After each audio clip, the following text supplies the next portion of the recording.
നമസ്കാരം. എല്ലാവർക്കും എൻ്റെ ഒരു പുതിയ വീഡിയോയിലേക്ക് സ്വാഗതം. രേണുസൂദിനെ വെളുപ്പിക്കാനായിട്ട് ചില ആളുകളൊക്കെ രംഗത്തിറങ്ങിയിട്ടുണ്ട്. ഒരു ചേച്ചി, അവരുടെ പേര് പ്രീത സന്തോഷം എന്നാണ്. കാരണം ഈ പേരറിഞ്ഞിരിക്കാൻ പറയാൻ കാരണം എന്താ വെച്ചാൽ ആളെ ചിലപ്പോൾ കാണാം, ചിലർ ഇവരുടെ പേര് വായിക്കത്തില്ല. അപ്പോൾ ആളെ വ്യക്തമായിട്ടൊന്ന് പറയാനായിട്ടാണ് പേര് കൊടുക്കാമെന്ന് വെച്ചത്. ഞാൻ ചോദിക്കട്ടെ ചേച്ചി, നിങ്ങൾക്ക് എത്ര ശമ്പളം തരുന്നുണ്ട്? ഈ ദിവസക്കൂലിയാണോ മാസത്തിലാണോ ശമ്പളം രേണു തരുന്നത്? നിങ്ങൾ അവരെങ്ങനെ വിളിപ്പിച്ച് പറയാനായിട്ട്? കാരണം എല്ലാവരും അവരെ പറ്റിയിട്ട് നെഗറ്റീവായ കമൻറ്റാണ് പറയുന്നത്. കാരണം എന്താണെന്ന് വെച്ച് കഴിഞ്ഞാൽ എല്ലാവരും സെലിബ്രിറ്റികളും സെലിബ്രേറ്റ് ചെയ്യാനായിട്ട് പല രീതിയിലും നാണം കെട്ട ഡാൻസ് കളിക്കുന്നവരുണ്ട്. പക്ഷേ രേണുസുധിയുടെ അത്രയും തന്നെ ആരും കളിക്കുന്നില്ല. പിന്നെ ഇവരെ തന്നെ എല്ലാവരും ഇങ്ങനെ ടാർഗറ്റ് ചെയ്ത് ഇവരെ ഇങ്ങനെ പിന്നെ സമൂഹത്തിൽ തന്നെ താറടിച്ച് കാണിക്കുന്നതിൻ്റെ കാര്യം എന്താണെന്ന് ചേച്ചി മനസ്സിലാക്കണം. ചേച്ചി പറഞ്ഞല്ലോ, ഈ രേണുസുധി നിങ്ങളുടെ ആരെങ്കിലും ആണോ? നിങ്ങൾ അവരെ ഇങ്ങനെയിട്ട് അങ്ങോട്ട് പിന്നെ നാണം കെടുത്താനായിട്ട് അവരൊരു മനുഷ്യശ്രീയല്ലേ എന്നൊക്കെ നിങ്ങൾ പറഞ്ഞല്ലോ. ചേച്ചി ഒരു കാര്യം കേൾക്കണം. ചേച്ചി ഈ രേണുസുധീനെ ഇങ്ങനെ വെളുപ്പിച്ചുകൊണ്ട് ചേച്ചിക്ക് യാതൊരു ഗുണവുമില്ല, ചേച്ചിക്ക് നാശമാണ്. കാരണം എന്താ, തൂറ് തന്നെ ചുവന്നതിനെ നാറും എന്ന് പറഞ്ഞ പോലുള്ള ഒരു സംഗതിയാണിപ്പം. നിങ്ങൾ ഈ ചേച്ചിനെ എത്ര സപ്പോർട്ട് ചെയ്യുന്നു, അത്രയും സപ്പോർട്ട് ചെയ്യുമ്പോൾ നിങ്ങൾക്ക് ഒന്നോ രണ്ടോ അനുകൂലമായിട്ടുള്ള കമൻറ്റ് വരും, ബാക്കിയൊക്കെ നിങ്ങൾക്ക് പ്രതികൂലം, അതായത് നിങ്ങൾക്ക് നെഗറ്റീവ് കമൻറ്റ് ആയിട്ടാണ് വരിക. നിങ്ങളുടെ കമൻറ്റുകളൊക്കെ വായിച്ചു കഴിഞ്ഞ് കഴിഞ്ഞാൽ ഒരുപാട് പറയാനുണ്ട്. ഇപ്പോൾ രേണുസുധീൻ ഇങ്ങനെ താറടിച്ച് കാണിക്കാൻ കാരണം അവരുടെ അഹങ്കാരം തന്നെയാണ്. എന്തായാലും നിങ്ങൾ ആ ചേച്ചി പറയുന്നത് കേൾക്കാം. ഇത് തന്നെ ഉള്ളൂ. നിങ്ങളുടെ ആരെങ്കിലും സ്വന്തക്കാരോ ബന്ധുക്കാരോ ആരെങ്കിലൊക്കെ ആണോ ഇത്രയും രേണുസുധിനെ ഇട്ട് ഇങ്ങനെ സോഷ്യൽ മീഡിയയിൽ ഇട്ട് ഇങ്ങനെ പുകച്ചും കൊണ്ട് അവരെ വലിച്ച് കീറാൻ കുറേ ആൾക്കാർ? എൻ്റെ ഈശ്വര, അവർ എങ്ങനെയെങ്കിലും ജീവിച്ചു പോട്ടെ. അവർ ആർക്കും ഒരു ശല്യമായിട്ട് വരുന്നല്ലോ. ഇപ്പം യൂട്യൂബിൽ തന്നെ എത്ര ആൾക്കാരാണ് ഈ എന്താ പറയുക മെമ്പർഷിപ്പ് ലൈവിൽ എന്തെല്ലാം കാട്ടിക്കൂട്ടി പൈസകൾ ഉണ്ടാക്കുന്നത്. അവർ പറഞ്ഞ പൈസ അടക്കം കെട്ടിയിട്ട് ഓരത്തെ ഒരു മെമ്പർഷിപ്പ് ലൈവിൽ എന്തെല്ലാം ചെയ്യുന്നുണ്ട്, എന്തെല്ലാം കാണിച്ചു കൊടുക്കണം. അതൊന്നും ഒരു മനുഷ്യനെ അറിയുന്നില്ല. ഈ സ്ത്രീ ഭർത്താവില്ലാത്തായത് കൊണ്ട് ആരും ചോദിക്കാനും പറയാനൊന്നും ഇല്ലല്ലോ. അപ്പോൾ പിന്നെ എന്ത് വേണച്ചില്ല, അങ്ങനെയുള്ളവർക്ക് ചോദിക്കാനും പറയാൻ ആളില്ലാത്തവർക്കാണ് ഒരുപാട് എന്താ പറയുക അവരിനെ ഇട്ട് അങ്ങോട്ട് വലിച്ച് കീറുക ആൾക്കാർ. കിട്ടിയ അവസരം അങ്ങോട്ട് മുതലാക്കുക എന്ന് പറയില്ല, അതേ അവസ്ഥയാണ്. ഇപ്പോൾ ഈ കിച്ചു പറഞ്ഞു ഇങ്ങനെയാണെന്ന്. കിച്ചുവിനെ പ്രസവിച്ച അമ്മയൊന്നും അല്ല, എത്ര വലിയ മാനക്കേട് കൊണ്ട് നടക്കുകയാണോ? കിച്ചുവിൻ്റെ അമ്മ പോയി, കിച്ചുവിൻ്റെ അമ്മ വേറെ ഒരുത്തൻ്റെ കൂടെ പോയി എന്നാണ് പറയുന്നത്. കണ്ടല്ലോ, ഈ ചേച്ചി ഒരു കാര്യം മനസ്സിലാക്കണം. പിന്നെ ഇവർ പറഞ്ഞു കിച്ചു അവരുടെ വളർത്തുമകനാണ്, പിന്നെ എന്തിനാണ് അവരെങ്ങനെ കുറ്റപ്പെടുത്തുന്നത്? അവർക്ക് പോറ്റമ്മയാണ്, അവർ പെറ്റമ്മയല്ല പോറ്റമ്മയാണ്.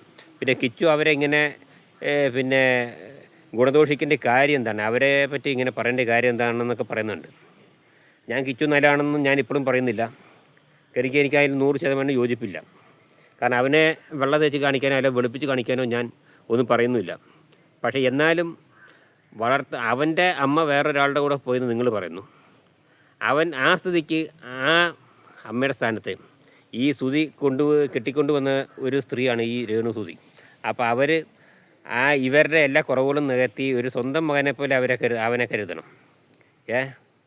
മനസ്സിലായില്ലേ?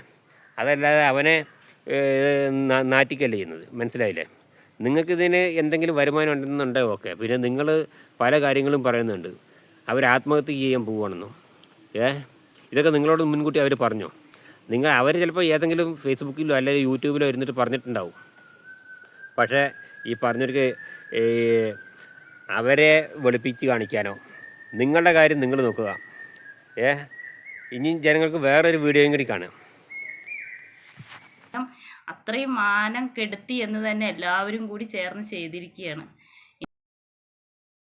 വീട്ടിലെ കാര്യം എന്താന്ന് നോക്കാൻ ആർക്കും സമയമില്ല. രേണുസുധി എന്താ ചെയ്യുന്നത്? രേണുസുധി എവിടെയാണ്? രേണുസുധി പോയിട്ട് ഇപ്പോൾ അവിടെ പോയിട്ട് 2 ദിവസമായി 3 ദിവസമായി. അവൾ എന്തായി 2-3 ദിവസമായിട്ട് ഇങ്ങോട്ട് വരാത്തത്? അവൾക്ക് അവിടെ എന്താ പരിപാടി? ഇതാണോ അവസ്ഥ? വീട്ടിലെ കെട്ടിയവൻ്റെ കാര്യം നോക്കണോ, കുട്ടികളുടെ കാര്യം നോക്കണോ, മക്കളുടെ കാര്യം നോക്കണോ? ഇതൊന്നുമില്ല. രേണുസുധീൻ്റെ കാര്യം മാത്രം അറിഞ്ഞാൽ മതി എല്ലാവർക്കും. കഷ്ടം തന്നെ. എന്നാലും അവരും ഒരു സ്ത്രീ തന്നെയാണ്, അവരുടെ ആ കഴിവാണ് അവരവിടെ തെളിയിക്കുന്നത്, അല്ലാതെ വേറെ ഒന്നുമല്ല. ഇങ്ങനെ ഒരു ഭാഗ്യം എല്ലാവർക്കും കിട്ടുന്നില്ല. പിന്നെ ഈ പറയുന്ന ആരും രേണുസുധിക്ക് 10 രൂപ കൊണ്ട് കൊടുക്കുന്നില്ലല്ലോ. ഇല്ല, കൊടുക്കില്ല. അപ്പോൾ അവർക്ക് ഇപ്പോൾ ഭർത്താവുണ്ടെങ്കിൽ അവർക്ക് ഈ അവസ്ഥയിൽ വരേണ്ട അവസ്ഥയല്ല അവർക്ക്. എന്താ വെച്ച് കഴിഞ്ഞാൽ പുള്ളിക്കാരൻ നോക്കിയിട്ടുണ്ടാവും, എല്ലാ കാര്യങ്ങളും ആൾ നോക്കിയിട്ടുണ്ടാവും. അപ്പോൾ അവർക്കത് വേറെ വരുമാനമില്ല. അപ്പോൾ അവർക്ക് ഈ ഒരു ദൈവം കാണിച്ച ഒരു വഴി തന്നെയാണ് എന്ന് പറയാം. ഇപ്പോൾ നമ്മളിപ്പോൾ യൂട്യൂബ് ചാനൽ നടത്തുന്നുണ്ട് കുറേ ഒരു 1.5 വർഷങ്ങളായി. ഞങ്ങൾക്ക് ഇപ്പോഴാണ് ഇതിന് വരുമാനം കിട്ടുന്നത്. അപ്പോൾ അതിന് എന്തെല്ലാം കാര്യങ്ങൾ നമ്മൾ മുന്നോട്ട് കണ്ടില്ലേ? അപ്പം രേണുസുതി എന്ത് ചെയ്യുന്നു എന്ന് നോക്കി നടക്കുകയാണ് ജനങ്ങളുടെ പരിപാടി. അവരുടെ കണ്ടൻറ് എടുത്തിട്ട് അവരെ പരസ്യമായിട്ട് ഇങ്ങനെ ടാർഗറ്റ് ചെയ്യുകയാണ് ജനങ്ങൾ. കാരണം അവരുടെ കയ്യിരിപ്പ് കൊണ്ട് തന്നെയാണ് ആളുകൾ ഇത്രയും തന്നെ അവരെ വിമർശിക്കുന്നത്. നിങ്ങളത് മനസ്സിലാക്കണം. കാരണം വേറെ സെലിബ്രിറ്റികളുണ്ട്, അവരുടെയും എടുത്ത് കണ്ടൻറ് ഉണ്ടാക്കുന്നുണ്ട്. പക്ഷേ 1-2 പ്രാവശ്യം ചെയ്തു കഴിഞ്ഞാൽ അവർ പിന്നെ അത് ചെയ്യാൻ അവർ വിസമ്മതിക്കുകയാണ്. ഇനി അതല്ലെങ്കിൽ പരസ്യമാക്കാതിരിക്കാനായിട്ട് മറ്റുള്ള ആളുകളോ യൂട്യൂബ് ചാനലുകളോ മറ്റുള്ള ചാനലുകളോ എടുത്ത് പിന്നെ എടുത്ത് കുടയാതിരിക്കാനായിട്ട് പലരും ശ്രമിക്കുന്നുണ്ട്. പക്ഷേ രേണു അങ്ങനെയല്ല ചെയ്യുന്നത്. രേണു ദിവസവും പുതിയ കണ്ടൻറ്റുകൾ ഉണ്ടാക്കുകയാണ്. ദുബായിൽ ചെമ്പരത്തിപ്പാറയിലെ ഡാൻസൊക്കെ നിങ്ങൾക്ക് അറിയാമല്ലോ. അവിടെ പോയി മദ്യപിച്ച് പിന്നെ ബോധം കെട്ട് കടന്നതും മദ്യപിച്ച് ഡാൻസ് ചെയ്തതും, പിന്നെ ഈ ദാസേട്ടനും പ്രജീഷും അങ്ങനെ കുറച്ച് ഊളകളോടൊപ്പം കള്ള് ഷാപ്പിൽ നിന്ന് ഡാൻസ് ചെയ്യുന്നതും അവിടുന്ന് ദാസേട്ടനും പ്രജീഷൊക്കെ പൊക്കിക്കൊണ്ട് നടക്കുന്നതൊക്കെ നിങ്ങൾക്കറിയാമല്ലോ. ഇങ്ങനത്തെ നാറിയ പരിപാടി ചെയ്യുന്ന ഇവരോടൊപ്പം നിങ്ങൾ സപ്പോർട്ട് ചെയ്യുമ്പം നിങ്ങളെ ആൾക്കാർ കുറ്റപ്പെടുത്തുകയാണ് ചെയ്യുന്നത്. നിങ്ങളുടെ ഈ ചാനലിൻ്റെ താഴത്ത് വന്ന കമൻറ്റ് 1-2 ഞാൻ 1-2 ഞാൻ വായിച്ച് കേൾപ്പിക്കാം. അപ്പോൾ നിങ്ങൾക്ക് മനസ്സിലാവും. പിന്നെ നിങ്ങൾ പറയുന്നതുകൊണ്ട് അവരെങ്ങനെയും ജീവിച്ച് പോട്ടെന്ന്. അവരെങ്ങനെയും ജീവിച്ച് പോയിക്കോട്ടെ. പക്ഷേ എന്താണെന്ന് വെച്ച് കഴിഞ്ഞാൽ നിങ്ങളൊരു കാര്യം ഒന്ന് ആലോചിക്കണം. മനസ്സിലായില്ലേ? ഇപ്പോൾ നിങ്ങളുടെ ഈ പിന്നെ നിങ്ങൾ പറഞ്ഞു നിങ്ങൾക്ക് രേണുസുതിൻ്റെ പുറകെ നടക്കാനേ സമയമുള്ളൂ. അവരുടെ കാര്യങ്ങൾ നോക്കുക. അവരെന്ത് ചെയ്യുന്നു? ദുബായി പോയി അവിടെ എന്ത് ചെയ്യുകയാണ്? ഇത് ചെയ്യുകയാണ്, എന്ത് ചെയ്യുകയാണ്, മറ്റേ ചെയ്യുകയാണ്, മറിച്ച് ചെയ്യുകയാണ്. ഭർത്താവിൻ്റെ കാര്യം പോലും സ്വന്തം വീട്ടിൽ നോക്കാൻ സമയമില്ല എന്നൊക്കെ നിങ്ങൾ പറഞ്ഞല്ലോ. ചേച്ചി നോക്കുന്നുണ്ടോ? ചേച്ചിയെങ്കിലും വളരെ ക്ലിയറായിട്ട് നോക്കുക. കാരണം എന്താ വെച്ചാൽ മറ്റുള്ള ജനങ്ങൾക്ക് നോക്കാൻ അറിയത്തില്ല എന്ന് കൂട്ടിക്കോ. ചേച്ചി എന്ത് അടിസ്ഥാനത്തിലേക്കാണ് ചേച്ചി ഈ വർത്തമാനം പറയുന്നത്? നിങ്ങൾക്ക് എന്തെങ്കിലും അവരോട് എന്തെങ്കിലും സിമ്പതി ഉണ്ടെങ്കിൽ നിങ്ങളുടെ മനസ്സിൽ വെക്കുക. അവരൊരു മനുഷ്യശ്രീ അല്ലേന്ന് പറഞ്ഞ് അവരെ ഇങ്ങനെ താറടിച്ച് വെളുപ്പിക്കാനായിട്ട്. അതുപോലെ ഒരുത്തൻ ഇപ്പോൾ ഈ അടുത്ത് വന്ന് കരയുന്നുണ്ട്. ആ പാവം കൊച്ചാണ് രേണുസുതി. ആ രേണുസുതി എന്ത് തെറ്റ് ചെയ്തിട്ടാണ് പിന്നെ അവളെ ഇങ്ങനെ കുറ്റപ്പെടുത്തുന്നത്? ഒരു തെറ്റും ചെയ്തിട്ടില്ല. നിരപരാധിയാണ്, പാവമാണ്, പഞ്ചപാവമാണ്. കാരണം വാഴ്ത്തപ്പെട്ടവളായിട്ട് എവിടെയെങ്കിലും പ്രതിഷ്ഠിച്ച് വെക്കാം. കാരണം എവിടെയെങ്കിലും രൂപക്കൂട് പണിതിട്ടൊക്കെ വാഴ്ത്തപ്പെട്ടവരുടെ സ്ഥാനത്ത് അൽപ്പൻ സാമ, അതേപോലെ ചവറ ഏലിയാസ് അച്ഛൻ, ഇതുപോലുള്ള ആളുകളുടെയൊക്കെ ഒപ്പം ഒരു വാഴ്ത്തപ്പെട്ടവളായിട്ട് വേണം വെക്കാം. ഒരു തെറ്റും ചെയ്തില്ല, കന്യകയാണ്. മനസ്സിലായില്ലേ? ഈ രേണുസുതി പരിസ്ഥ കന്യാമറിയത്തെ വരെ മാതാവിനെ വരെ പിന്നെ ഈ അടുത്ത് ആക്ഷേപിച്ചതാണ്. മനസ്സിലായില്ലേ? അങ്ങനെയുള്ള ഇവളെയാണ് നിങ്ങൾ തലയിലേറ്റിക്കൊണ്ട് നടക്കുന്നത്. നിങ്ങളുടെ താഴെയുള്ള കമൻറ്റുകൾ ഞാൻ ഇപ്പോൾ പറഞ്ഞു തരട്ടെ. ഇവൾ രേണുസുതിനേക്കാളും മോശമാണ്. ഇവിടെ ഏതാണ് ഈ കൂതറ? ഇവൾ ദിവസക്കൂലിക്കാണോ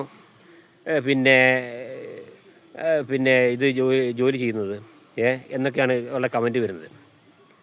രേണുവിനെ സപ്പോർട്ട് ചെയ്ത ഇവൾ അതിലും വലിയൊരു മോശക്കാരിയാണ്. ഇവൾ ആരാണെന്നാണ് ഇവളുടെ വിചാരം. രേണുസുതിനെ പൊക്കി പിടിച്ച ഇവൾക്ക് എന്താണ് ഗുണം? പിന്നെ ചിലർ പറയും കറക്റ്റാണ്. ചിലർ പറയുന്നത് മോള് പറയുന്നത് ശരിയാണ്, രേണുസുതിനെ മോളെങ്കിലും സപ്പോർട്ട് ചെയ്തല്ലോ. എന്ത് സപ്പോർട്ടിങ്? നീയൊക്കെ ഇവിടെ താങ്ങി പിടിച്ചിട്ട് എന്താ കാര്യം? നിന്നെ ആൾക്കാർ കാറി തുപ്പുള്ളൂ. മനസ്സിലായില്ലേ? ഒരു ചാനൽ ഉണ്ടെന്ന് വെച്ചുകൊണ്ട് എന്ത് ഇതും വിളിച്ച് പറയരുത്. കാരണം എന്താണെന്ന് വെച്ചാൽ ആലോചിച്ച് വിളിച്ച് പറയാം. ഒരു മനുഷ്യൻ നല്ലത് ചെയ്യുകയാണ് നല്ലതെന്ന് തന്നെ എല്ലാവരും പറയും. ഈ രേണുസുതി നല്ല രീതിയിൽ നടക്കുന്നൊരു സ്ത്രീയാണ്, നല്ല പ്രവൃത്തികളോ കാര്യങ്ങളൊക്കെ ചെയ്യുകയാണ് എന്നുണ്ടെങ്കിൽ അവരെ പറ്റി എപ്പോഴും നല്ല അഭിപ്രായം ആൾക്കാർക്ക് പറയാനുണ്ടാവുള്ളൂ. 100 നാവുണ്ടാവും ആൾക്കാർക്ക് പറയാൻ. മനസ്സിലായില്ലേ? ഇപ്പം നിങ്ങളുടെ കമൻറ്റുകളൊക്കെ ഇപ്പോൾ ഞാൻ 1-2 പറഞ്ഞു കേട്ടില്ലേ? ശരിയാണ്. നിങ്ങൾക്ക് ആരാണ് കൂലി തരുന്നത്? നിങ്ങൾ ദിവസക്കൂലിക്കാണെന്നാണ് ചോദിക്കുന്നത്. ഞാനതല്ലേ ഈ കണ്ടൻറ്റ് ചാനൽ ഫസ്റ്റിലെ ഞാൻ ഇത് സ്റ്റാർട്ടിങ്ങിൽ തന്നെ പറഞ്ഞത്. ദിവസക്കൂലിക്കാണോ മാസശമ്പളത്തിനാണോ നിങ്ങളിത് ഈ രേണുസുതിനെ പറ്റി കണ്ടൻറ്റ് ഉണ്ടാക്കുന്നത് വെച്ചിട്ട്? മനുഷ്യന്മാരായ കുറേയൊക്കെ ഒരു ഉളുപ്പ് വേണം. അല്ലാതെ വെറുതെ ഇങ്ങനെ വിളിച്ച് പറഞ്ഞിട്ടൊന്നും കാര്യമില്ല. ശരി, എന്നാൽ ഓക്കെ, നിർത്തുന്നു. ഓക്കെ.